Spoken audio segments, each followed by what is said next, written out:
Kali ini Mamet's Diary bakal bahas gimana sih cara bedain kapan pakai aturan sinus dan kapan pakai aturan kosinus.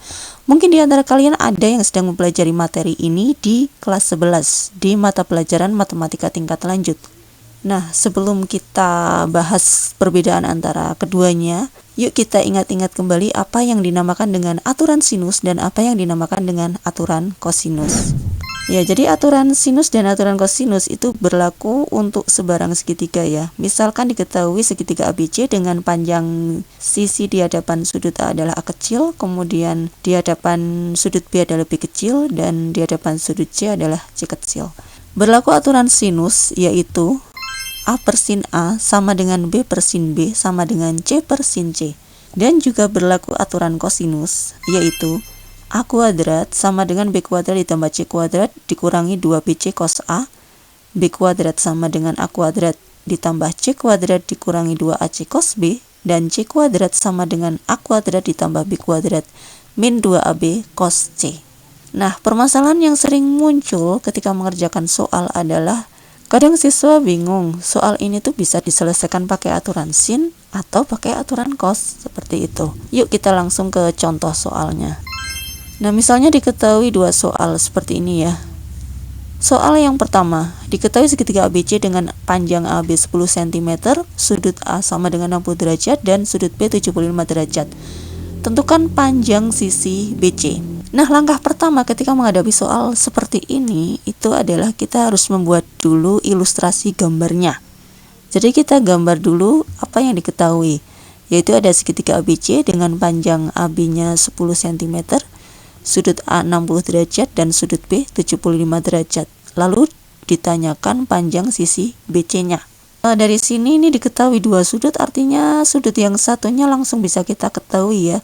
Karena jumlah sudut pada segitiga itu adalah 180 derajat, maka sudut C ini adalah 180 derajat dikurangi 60 dikurangi 75 yaitu 45 derajat. Nah, dari sini hubungan antara yang diketahui dan yang ditanyakan, ada dua pasang sisi dan sudut yang saling berhadapan. Di sini yang ditanyakan sisi BC itu berada di hadapan sudut A, kemudian sisi AB itu berada di hadapan sudut C. Nah, kalau hubungan antara yang diketahui dan yang ditanyakan dalam soal itu adalah seperti ini ya.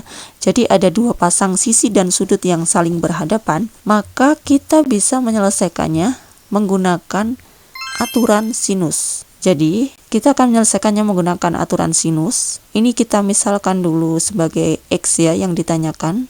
Maka berlaku aturan sinus yaitu X per sin 60 derajat sama dengan 10 per sin 45 derajat. Sin 60 derajat adalah setengah akar 3, kemudian sin 45 derajat adalah setengah akar 2.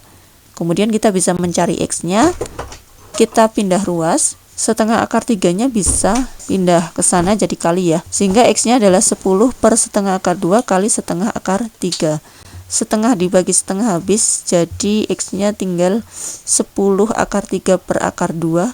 Ini kita rasionalkan, dikalikan akar 2 per akar 2, sehingga kita dapatkan X-nya adalah 10 akar 6 per 2. Bisa disederhanakan jadi 5 akar 6.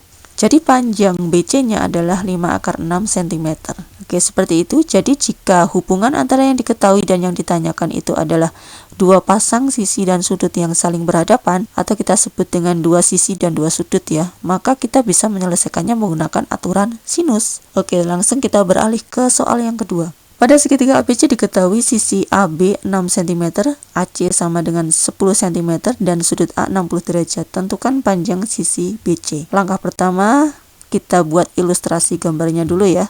Diketahui segitiga ABC, kemudian panjang AB-nya 6 cm, AC-nya 10 cm, sudut A-nya 60 derajat.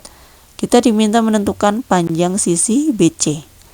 Nah, kita lihat di sini hubungan antara yang diketahui dan yang ditanyakan adalah 3 sisi dan 1 sudut. Jadi kalau hubungan antara yang ditanyakan dan yang diketahui dalam soal itu adalah 3 sisi dan 1 sudut, maka kita bisa menyelesaikannya menggunakan aturan kosinus. Nah, kita misalkan dulu ini BC-nya sebagai X ya biar mudah. Kemudian berlaku aturan kosinus yaitu X kuadrat sama dengan 6 kuadrat ditambah 10 kuadrat dikurangi 2 kali 6 kali 10 kali cos 60 derajat. Kita hitung X kuadratnya berarti adalah 36 ditambah 100 dikurangi 2 kali 6 kali 10 kali cos 60 adalah setengah. Ini bisa habis ya, 2 dibagi 2. Bisa kita sederhanakan, kita hitung jadinya adalah 136 dikurangi 60, yaitu 76, sehingga X-nya adalah akar 76, yaitu bisa disederhanakan jadi 2 akar 19. Sehingga panjang BC-nya adalah 2 akar 19 cm. Nah, jadi kalau hubungan antara yang diketahui dan yang ditanyakan dalam soalnya itu adalah 3 sisi dan 1 sudut seperti ini, kita bisa menyelesaikannya menggunakan aturan kosinus. Nah, itulah bedanya antara aturan sin dan aturan cos ya. Jadi ketika mendapati soal seperti ini, kita bikin dulu gambarnya. Karena dari gambar yang kita buat itu, nanti kita akan mengetahui hubungan antara yang diketahui dan yang ditanyakan itu seperti apa ya. Apakah 2 sisi dan 2 sudut yang saling berhadapan atau 3 sisi dan 1 sudut. Kalau 2 sisi dan 2 sudut yang berhadapan, maka kita bisa menyelesaikannya menggunakan aturan sinus. Tetapi kalau 3 sisi dan 1 sudut, maka kita bisa menyelesaikannya menggunakan aturan kosinus. Nah, ini 2 sisi dan 2 sudut itu seperti ini ya, saling berhadapan seperti ini. Bisa jadi yang ditanyakan adalah sudut yang ini, atau sudut yang ini, atau panjang sisi yang ini ya. Dan begitu pula untuk aturan kosinus ini, itu 3 sisi dan 1 sudut. Mungkin yang diketahui sudut di sini, atau sudut di sini, atau yang ditanyakan mungkin di sini, di sini, di sini, di sini, di sini, atau di sini. Kita bisa menyelesaikannya menggunakan aturan kosinus. Oke, sekarang cobain ya. Menurut kalian, soal yang pertama ini bisa diselesaikan menggunakan aturan apa? Sinus atau kosinus? Dan soal kedua, pakai aturan apa? Coba tulis jawaban kalian di kolom komentar. Semoga bermanfaat dan sampai jumpa di video berikutnya.